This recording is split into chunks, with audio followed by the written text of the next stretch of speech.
Você vai morrer aqui, velha inútil. Ninguém nunca vai te encontrar. A voz de Antônio, o homem com quem Helena dividiu a vida por 40 anos, cortou o ar frio da floresta. Ele puxou o nó final da corda grossa com uma força brutal, fazendo a casca áspera daquele carvalho antigo arranhar a pele do rosto dela, que estava pressionado contra o tronco. Helena tentava respirar, mas o terror e a corda apertada em seu peito roubavam todo o ar. O pânico paralisava sua garganta.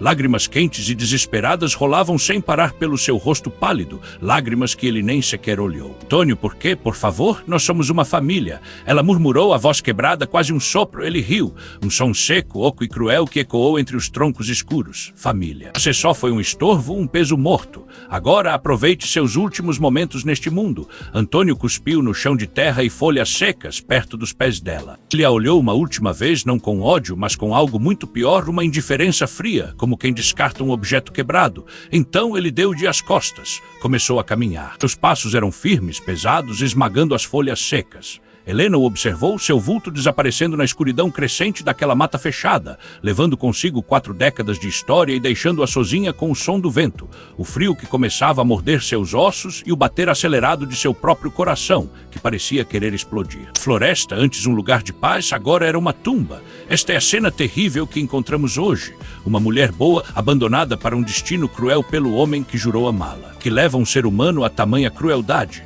Fiquem conosco, pois esta história é um lembrete sombrio de que o mal muitas vezes dorme ao nosso lado. Você acredita que a justiça divina tarda? Mas não falha. Curta este vídeo e se inscreva no canal para não perder o desfecho desta lição. Para entender como Helena, uma alma tão pura, chegou a este ponto de terror absoluto, amarrada e deixada para morrer, precisamos voltar no tempo. Precisamos voltar 40 anos. A história começa em 1982.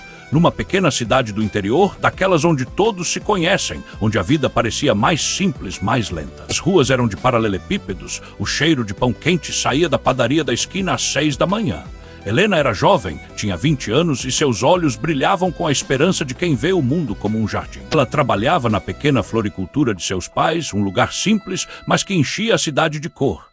Helena tinha o dom de fazer as flores mais tristes florescerem e sua bondade era conhecida por todos. Antônio, na época, era um rapaz também de 20 anos, recém-formado em contabilidade.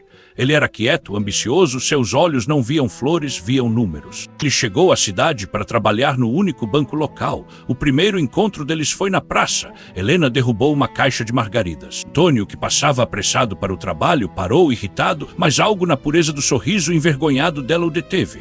Ele a ajudou. Naquela tarde, ele voltou à floricultura. Ele não comprou nada, apenas observou. Ele viu nela a esposa perfeita, a imagem de decência e estabilidade que um homem que queria crescer na vida precisava.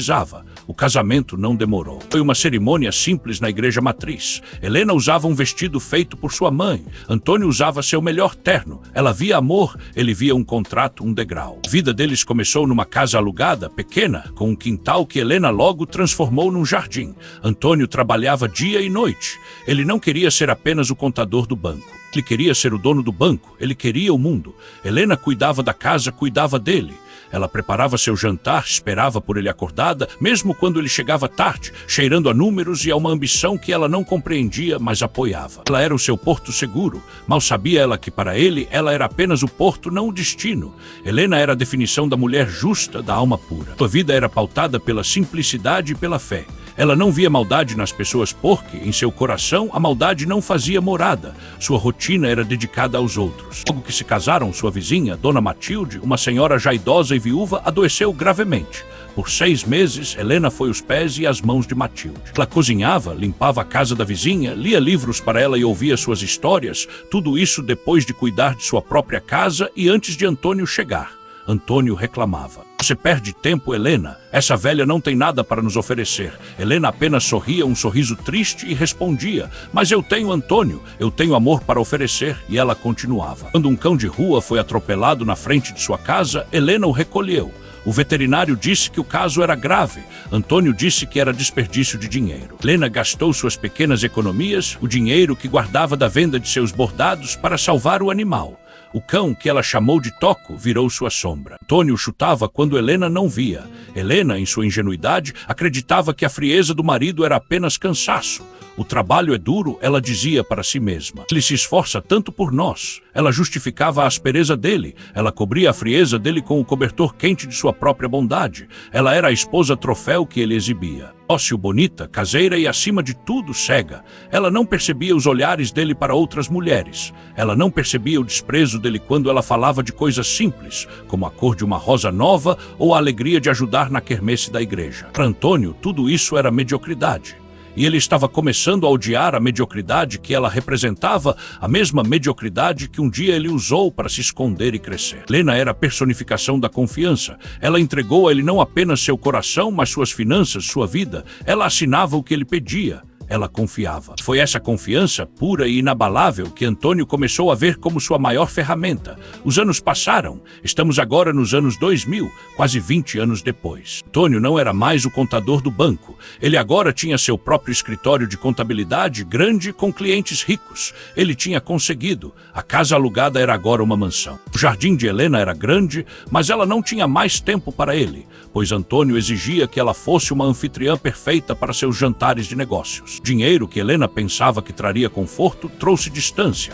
Antônio estava mais frio, mais ausente. E então a tragédia verdadeira entrou silenciosamente na vida de Helena. O nome dela era Sandra. Sandra era jovem, 25 anos, o oposto de Helena.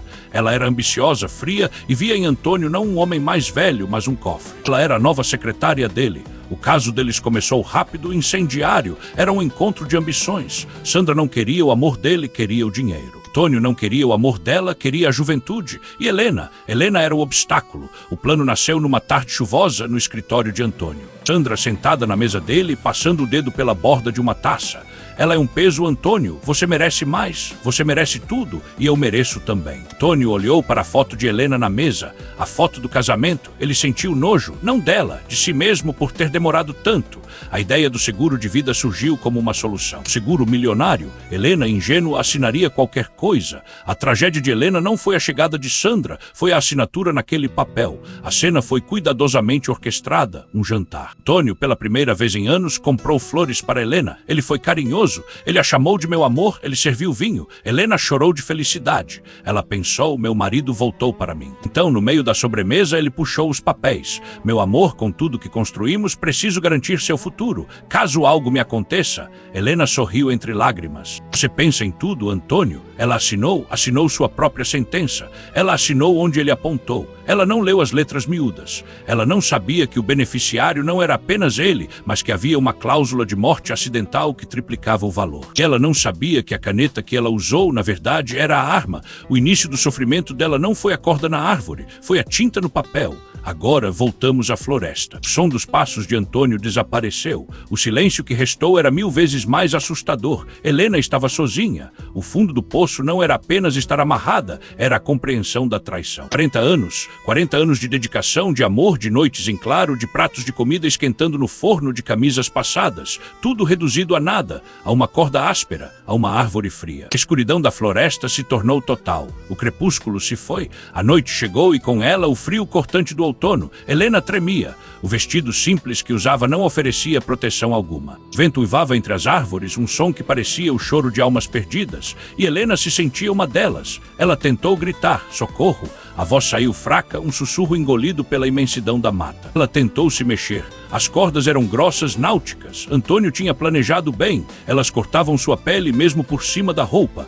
A cada tentativa de se soltar, o nó parecia apertar mais. O rasgão em seu ombro, onde a corda tinha repuxado, começava a arder. A dor física, no entanto, não era nada comparada à dor em sua alma. Ela fechou os olhos. As lágrimas agora congelavam em seu rosto. Ela pensou em Deus. Por que o que eu fiz para merecer isso? Ela rezou o Pai Nosso, rezou a Ave Maria. As palavras que sempre lhe trouxeram conforto agora pareciam ocas, incapazes de atravessar a copa densa das árvores. O tempo perdeu o sentido. Foram minutos ou horas. O frio estava entrando em seus ossos. Seus dentes batiam incontrolavelmente. A sede começou a castigar. Sua boca estava seca, sua garganta doía.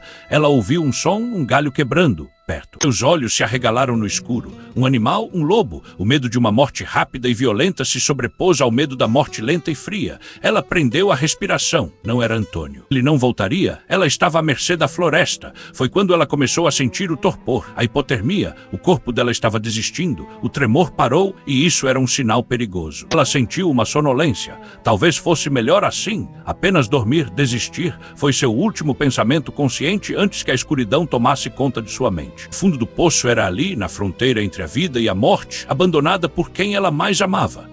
Longe dali, em uma pequena cabana na entrada da reserva florestal, um homem chamado Bento terminava seu turno. Bento era o guarda florestal, um homem de 60 e poucos anos, viúvo há 5, cuja única companhia era a floresta e suas memórias. Ele era um homem de rotinas. Às 9 da noite, ele fechava o posto, entrava em seu jipe velho e ia para sua casa vazia. Naquela noite, ele estava mais cansado que o normal. O dia tinha sido longo. Ele desligou o rádio, pegou sua marmita vazia e olhou para o relógio. 9 horas. Hora de ir. Ele colocou a chave na ignição do jipe. Mas algo deteve. Um sentimento estranho. Um aperto no peito. Ele olhou para a foto de sua falecida esposa, presa no painel. Ela sempre dizia que ele tinha uma intuição que vinha de Deus. Esquece isso, Bento, é cansaço. Ele ligou o jipe. O motor roncava. Ele estava pronto para sair da reserva para a estrada principal. Mas seus olhos foram atraídos para a bifurcação. A trilha norte. Uma trilha que quase ninguém usava, fechada para visitação há anos por causa do risco de deslizamentos. Ele nunca ia por ali, não fazia parte de sua ronda, mas a sensação persistia. Uma voz em sua cabeça, clara como o dia, vá pela trilha norte. Bento balançou a cabeça, estava ficando louco, mas ele obedeceu, desligou o jipe, pensou um pouco e tomou uma decisão que mudaria tudo. Ele não iria para casa, ele faria uma última ronda, uma ronda que não estava no mapa. Ele guiou o jipe devagar pela trilha esburacada. Os faróis cortavam a escuridão. Ele estava prestes a desistir e voltar, achando que era apenas sua solidão pregando peças, quando viu algo, escondido atrás de uma moita quase invisível. Um carro, um sedã escuro caro. Carro que não pertencia àquele lugar. O coração de Bento acelerou. Caçadores ilegais. Ele parou o jipe, desligou os faróis e pegou sua lanterna mais potente. Desceu sem fazer barulho. O carro estava vazio, as portas trancadas, mas havia marcas de pneu recentes. Ele apontou a lanterna para a mata, seguiu um rastro de folhas amassadas. Ele andou por talvez 10 minutos. Foi quando ele ouviu um som fraco, um gemido. Ele parou, apagou a lanterna. Esperou silêncio, ele deve ter imaginado. Mas então ouviu de novo, mais fraco, quase humano. Ele acendeu a lanterna e correu na direção do som. E então ele a viu. A luz da lanterna bateu no tronco da árvore e revelou a cena. Helena, inconsciente, pálida como cera amarrada. Bento quase caiu para trás. Meu Deus, ele correu. Senhora, senhora, consegue me ouvir? Ele tocou o rosto dela. Estava gelado. Ele verificou o pulso. Fraco, mas estava lá. Ele não era um anjo com asas. Ele era um homem simples, um viúvo cansado. Mas naquela noite, guiado por uma força que ele não entendia, Bento foi a mão de Deus. Bento agiu rápido. Com seu canivete, ele cortou as cordas, que estavam tão apertadas que deixaram marcas profundas nos pulsos e no torso de Helena. Ela era um peso morto. Ele a pegou nos braços com uma força que não sabia que tinha e a levou às pressas para o jipe. Ligou o aquecedor no máximo, cobriu-a com o cobertor de emergência que sempre carregava e pegou o rádio. Ele não chamou a polícia ainda, chamou a ambulância. Despacho, aqui é Bento. Preciso de uma ambulância na entrada da reserva Trilha Norte. Rápido. Uma mulher, hipotermia severa, parece ter sido atacada. Enquanto isso, a quilômetros dali, Antônio e Sandra brindavam. Eles estavam em um restaurante caro na cidade vizinha. O álibi perfeito. Estamos comemorando nosso futuro, querida, disse Antônio, levantando a taça de champanhe. Sandra sorriu, um sorriso de tubarão, ao nosso futuro e ao seguro. O celular de Antônio vibrou. Ele olhou, número desconhecido. Ignorou. Vibrou de novo e de novo. Impaciente, ele atendeu. Senhor Antônio, sim, aqui é o delegado Vargas da polícia da sua cidade. O coração de Antônio gelou, mas ele manteve a voz firme. Sim, delegado, algum problema? Senhor, encontramos sua esposa. A taça de Sandra parou no meio do caminho. O rosto de Antônio ficou pálido, mas ele forçou a voz de pânico. O que? Onde? Ela está bem. Ela foi encontrada na reserva florestal. Está sendo levada ao hospital municipal. Parece que foi um ataque. O alívio momentâneo de que ela não estava morta foi substituído por um pânico ainda maior. Ela estava viva, ela podia falar. Preciso ir, delegado. Estou em um jantar de negócios em outra cidade. Estou devastado. Vou para lá agora. Ele desligou. Sandra o olhou. Ela está viva. Seu idiota incompetente. Eu disse para você ter certeza. Cale a boca. Ele rosnou. Isso muda tudo. O plano B entra em ação. O novo conflito era claro. Antônio precisava chegar ao hospital antes que Helena acordasse. Ele precisava terminar o serviço. Ou melhor, ele precisava fingir ser o marido devastado e garantir que ninguém acreditasse numa palavra que ela dissesse. Ela estava louca, deprimida, foi o que ele diria. A ameaça não era mais a floresta. A ameaça agora usava um terno caro e corria em alta velocidade pela estrada em direção ao hospital. Lena acordou num quarto branco, o cheiro de álcool, o som de um bip constante. Ela estava num hospital, estava quente, estava segura. A primeira pessoa que ela viu foi Bento, sentado num canto, com um chapéu de guarda florestal no colo, parecendo exausto. Ele sorriu quando a viu acordada. A senhora deu um susto em todos nós. Como se sente, minha garganta? Ela sussurrou, dói. A enfermeira trouxe água e então a porta se abriu. Antônio, ele correu para a cama. Meu amor, meu Deus, o que fizeram com você? Ele tentou beijar a testa dela. No instante em que ele a tocou, Helena reagiu. A memória da floresta, da voz dele, do riso cruel, voltou com a força de um trem. Ela gritou, um grito agudo, cheio de terror e repulsa. Não, saia, saia daqui. O monitor cardíaco disparou, Antônio ficou pálido. A enfermeira tentou contê-la. O delegado Vargas, que estava no corredor, ouviu o grito e entrou. Ele viu a cena. O marido tentando acalmar a esposa e a esposa reagindo como se ele fosse um monstro. Helena, sou eu. Antônio, estou aqui. Foi exatamente isso que ela ouviu. O homem que a amarrou era o mesmo homem que fingia salvá-la. A escolha moral de Helena era devastadora. Ela podia se calar com medo, voltando para o homem que tentou matá-la, ou ela podia falar parecendo uma mulher louca e traumatizada. Quem acreditaria nela?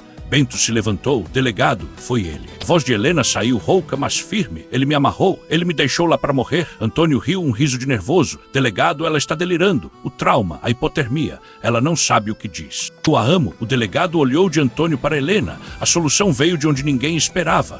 Bento, o guarda florestal, pigarreou. Delegado, o senhor pode querer dar uma olhada no carro que eu encontrei. O sedã escuro ainda está lá. E eu também encontrei isso, preso numa farpa da árvore, perto de onde ela estava. Bento abriu a mão. Dentro um botão de metal, um botão de punho dourado com as iniciais A. Antônio olhou para o próprio pulso. Faltava um botão. O álibi dele começou a desmoronar. A solução não veio do céu.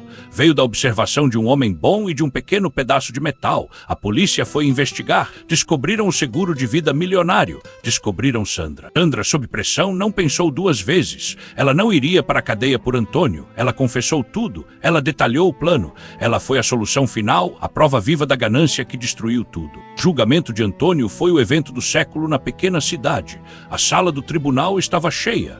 Helena estava lá, sentada na primeira fila, não mais a mulher frágil da floresta, mas uma sobrevivente. Bento estava ao seu lado, como sempre esteve desde aquela noite. Antônio, no banco dos réus, parecia envelhecido. Sua arrogância tinha sumido. Ele tentou mentir, tentou culpar Sandra. Mas as provas eram esmagadoras. A corda comprada por ele, o seguro de vida assinado, o testemunho de Sandra e o mais poderoso de tudo, o testemunho de Helena. Ela falou com calma. Ela não chorou. Ela apenas contou a verdade. Por 40 anos eu o amei. E por 40 anos ele planejou meu fim. O juiz bateu o martelo. Antônio foi condenado a 30 anos de prisão por tentativa de assassinato, fraude e conspiração. Sandra, por sua cooperação, pegou 15 anos. A justiça dos homens tinha sido feita. A passagem do tempo. 5 anos se passaram. O escritório de contabilidade faliu. A mansão foi vendida. Helena, por direito, ficou com o que era dela. Mas ela não quis o dinheiro manchado de sangue. Ela vendeu tudo. Ela voltou para a pequena casa dos pais, aquela com o jardim. Com o dinheiro, ela fez algo que Antônio nunca entenderia. Ela fundou o Lar o Anjo Bento, um abrigo para mulheres vítimas de violência, para que nenhuma outra Helena se sentisse sozinha no escuro. A nova vida de Helena era simples. Ela voltou a cuidar de suas flores. Ela administrava o abrigo. Bento, agora aposentado, era seu braço direito, seu amigo fiel. Eles não eram um casal no sentido romântico. Eles eram algo mais profundo. Eram almas que se reconheceram na dor e encontraram um propósito na bondade. Helena, finalmente, estava em paz. Ela tinha perdoado Antônio em seu coração, não por ele, mas por ela. Ela precisava se libertar da escuridão para que a luz pudesse entrar. Eu sou o guardião das lições. A história de Helena e Antônio é uma lição profunda sobre a verdadeira natureza da riqueza e da pobreza. Antônio tinha tudo o que o dinheiro podia comprar, mas era pobre de espírito, de amor, de humanidade. Helena perdeu tudo, foi deixada para morrer com nada além da roupa do corpo, mas em sua fé e em sua essência, ela era a pessoa mais rica daquela história. Esta parábola nos ensina que a ganância é um veneno que cega. Ela faz um homem olhar para 40 anos de companheirismo e ver apenas um obstáculo. Ela transforma um lar numa prisão e um cônjuge num contrato. Mas também aprendemos algo mais poderoso. Aprendemos que Deus age de formas misteriosas. Ele não enviou um arcanjo com asas de fogo para salvar Helena. Ele enviou um homem comum, um viúvo cansado, que simplesmente decidiu pegar uma trilha diferente naquela noite. O anjo da sua vida pode ser o estranho que lhe oferece um copo de água, pode ser o guarda que decide fazer uma ronda a mais. A ajuda divina usa mãos humanas. Lição final é sobre a resiliência. O mal pode nos amarrar a uma árvore, a traição pode nos deixar no frio, mas ela não pode apagar quem somos. Helena não deixou que a crueldade de Antônio a definisse. Ela usou a dor não para construir um muro, mas para construir um abrigo. Ela transformou sua maior tragédia em sua maior missão. E agora eu pergunto a você que nos ouve: você já teve sua fé testada ao limite? Você já foi traído por alguém que deveria protegê-lo? O mais importante, você já foi o anjo na vida de alguém? Você já ouviu aquela voz interior que lhe disse para pegar uma trilha diferente para ajudar um estranho? Pense sobre isso. O mundo está cheio de Antônios, mas também está cheio de Bentos. Escolha quem você quer ser. Se esta história tocou seu coração e lhe ensinou algo valioso, curta este vídeo. Inscreva-se no canal O Guardião das Lições e compartilhe esta mensagem com alguém que precisa se lembrar de que, mesmo na noite mais escura, um anjo pode estar a caminho. Deixe seu comentário abaixo. Queremos saber o que você aprendeu. Até a próxima história.